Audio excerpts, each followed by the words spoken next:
مسرع الفيديو. دي سرعة الدواسة اللي بقول لك عليها.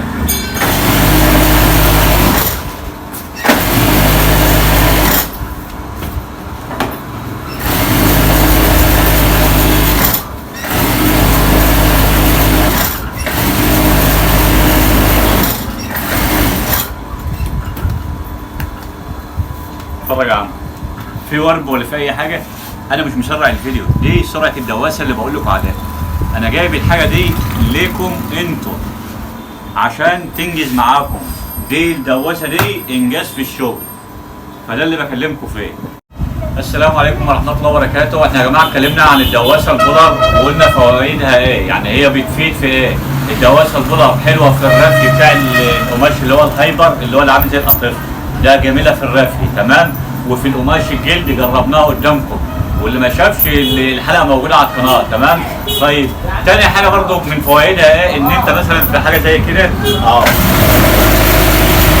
شغال على طول يا حاج تمام. الشريط اللي بتركبه شغال على طول تمام. طيب ماشي، انت مثلا اغلبيه الخياطين بيجي يخيطهم بيقعدوا يعملوا كده تمام، كل شويه يعمل كده وكده. طيب لا، انا بشتغل على طول من غير ما اقعد امسك القماش ولا اسحب القماش تمام. والخياطه ما شاء الله اهي جميله اهي.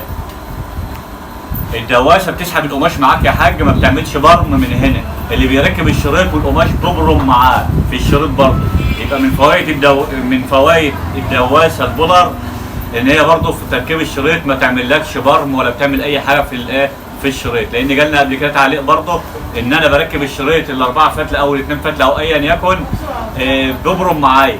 طيب انت عندك الدواسه دي حل مثالي جميل جدا لاي حاجه في القماش. يعني انا عن نفسي ركبتها في المكنه وسبتها. انا بعرف الحمد لله، بنعرف نركب، يعني الحمد لله خبره 15 سنه، فبنعرف نركب الشريط، نعرف نرفي من غير الدواسه تمام. بس انا مركبها يعني لاي حاجه، فهي بتساعد كمان، بتساعد في الشغل معاك، بتنجز معاك. انا بدل ما اقعد اروح واجي بدل ما اقعد اروح كده مثلا وامسك واروح وارجع، لا تعب للظهر. لا هي الدواسه اهي شغال على طول بيها. لا هي بتسحب القماش. هل القماش مبروم يا جماعه؟ قرب كده يا كريم، قرب كده هنا، لا قرب هنا بالكاميرا. هل القماش مبروم معاك؟ مش مبروم ولا اي حاجه. الشريط اهو من اول لاخر يا جماعه، لا مبروم ولا حاجه. انا مش بعمل اعلان لمنتج، انا جايب لك الحاجه دي او جايب لك الحاجه دي ليك انت، لشخصك انت تشتغلي بيها، حاجه تنجز معاكي وتبقى كويسه معاكي وتطلع فينش في الشغل جميل تمام. فانت مثلا انا بكتب على النت اصلا، عملت بحث وجبتها من الحمد لله جبتها من المنصوره، لان انا من دمياط، انا جبتها من المنصوره جت لي شحن تمام. فانت لو عايزاها الدواسه البولر اكتب على النت وشوف توصل لك، يعني بتيجي شحن. بس هي كخامه وحاجه في الشغل حاجه نظيفه جدا. وانا بنصح كل واحد خياط حتى لو في الملابس في اي خياطه يشتغل بالدواسه دي. قرب كده يا كريم حكى.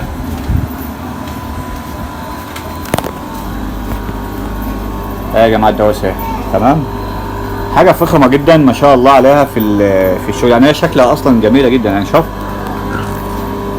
امكانياتها عاليه قوي الدواسه دي.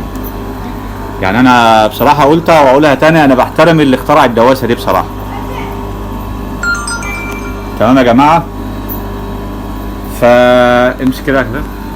فهي الدواسه بالنسبه للدواسه لها فوائد كتيره جدا في الخياطه. فانا عن نفسي انا مركبها في المكنه وسايبها تمام. ليه؟ لها فوائد جامده، بتنجز معاك في الشغل، بتطلع فينش جميل جدا. لها مميزات كتيره وهتعرفيها او هتعرفها بعد ما تجيبها وتركبها تمام. لان يعني بصراحه في ناس كتيره كلموني بسبب الرافي وبسبب الجلد. طبعا الجلد بيقعد يحط زيت كل شويه عشان يشتغل بيه. لا انا عملت فيديو قبل كده وفيديو موجود على القناه بالنسبه للشريط، تركيب الشريط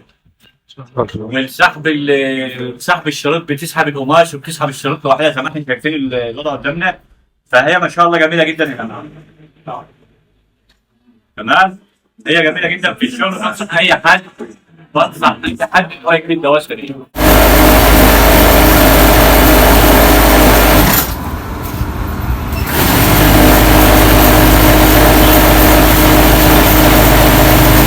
انا مش مسرع الفيديو، دي سرعه الدواسه اللي بقول لك عليها.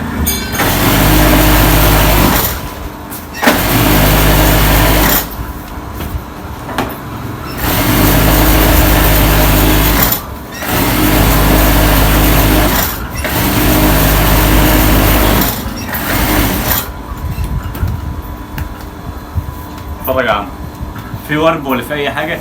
انا مش مسرع الفيديو، دي سرعه الدواسه اللي بقول لكم عليها.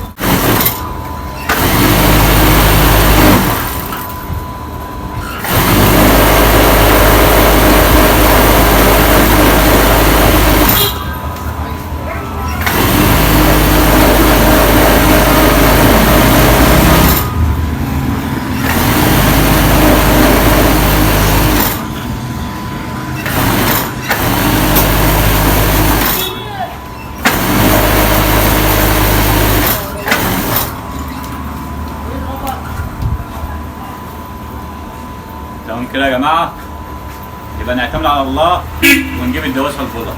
والسلام عليكم ورحمه الله وبركاته.